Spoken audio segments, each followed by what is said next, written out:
Liz Plank was always going to side with Blake. Let's dive into their relationship. Accountability and reflection and all that good stuff. Here. It all started back in August 2019 when Ryan shared on his Instagram story one of her books. Here's when the timeline becomes important, because the following year, Blake and Ryan apologized for their wedding venue.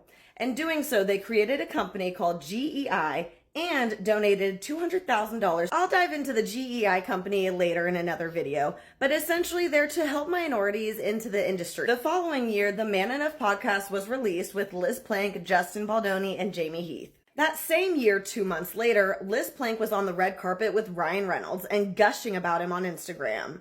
So how does a shared Instagram story turn into a red carpet appearance? Let's get into it. We're getting right into it. Liz Plank is represented by CAA. Ryan Reynolds was also represented by CAA from 1999 to 2017, before he went to WMA. This is them pictured together, and this is Liz gushing about the film, and notice how she mentions GEI. She's also been pictured with Blake Lively multiple times, and continuing to widely praise Blake and Ryan. Pause to read, but again note that she mentions GEI again. I know, so you're wondering what happened. Well, let's have Liz tell you. She stated that, as you know, I spend most of my waking hours online, and I make a point of jumping on trends to amplify issues I care about. I did research to figure out who Liz is as a person, and to sum it up, she's essentially an activist version of Blake Lively. To a T. The rambling, the contradicting herself, the list goes on. But let me give you some examples. I was really focused on other people and what they had done wrong and their behavior and what I thought, their mistakes basically. And I think, and again, I'll look back in a year and be like, oh my God, I was like still doing that. I have been brought back the focus on myself more, and I feel so much better when I do that, because then I'm like taking responsibility, right? Liz didn't even believe in the podcast when they first started it. She said so herself. What we're trying to do is a little bit different. And that's why at the beginning, remember, I was like, who's this for? Like who's going to listen to this? And it turns out, a lot of people. Then this woman goes and turns around and posts the thing about when they tell you a show about masculinity will never work. No one told you. You told them it wouldn't work. You were the one questioning whether it would work or whether anyone would listen. That was you. If this isn't the most Blake move, I don't know what is. Now back to the timeline. October 12th, 2022, Ryan's show Wrexham aired, and guess who starred in it? Liz Plank, discussing bromances. Now this is when I believe Ryan and Blake started using Liz for her activism, kind of using her as another beard, per se. My name is Liz Plank. In the first episode of the show, Rob said that he went to Ryan for movie money. Also felt like an excuse to actually probably be friends with Ryan and spend time with Ryan. Maybe Rob and Ryan, they're performers.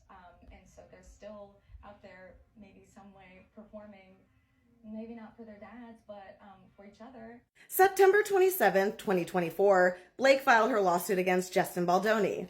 Now, November 22nd, the same year, Liz Plank's company, Liz Plank Productions, had the same address as Blake and Ryan's company, Van Zandt. Let's take a look. The Van Zandt Inc. that filed the Phantom lawsuit back in September of 2024? And yes, the same Van Zandt Inc. that was created in 2010 when Blake and Ryan were both in different relationships. But they met on the set of Green Lantern. Van Zandt Inc., a company that was created by Blake and Ryan, but it was created when they were not together, or maybe it was created when he was allegedly cheating on his wife Scarlett Johansson with Blake. Okay, well now back to the point of this video. You might be wondering, how is Liz Plank connected to Van Zandt Inc.? First off, huge shout out to Katie Pope because she's the one that discovered this. Liz Plank Productions, LLC, has the same address listed as Van Zandt Inc. No, I'm not kidding you. Let's take a look here. Liz Plank Productions, 888 7th Ave, 4th floor, New York, New York. To zoom in for this one, just to make sure you guys got it.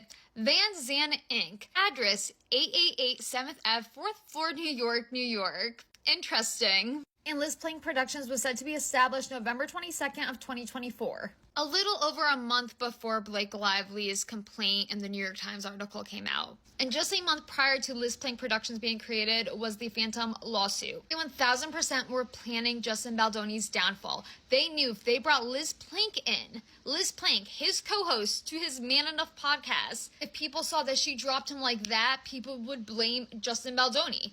My guess is that Blake and Ryan donated to a charity of Liz's choosing. Here's why I think that. If she's done it to strangers, she's not above doing it to Blake and Ryan. Could this be another trend that she's hopping on to enhance her career, or was this part of her activism? Brainer to me. The guy should definitely get the benefit of a doubt.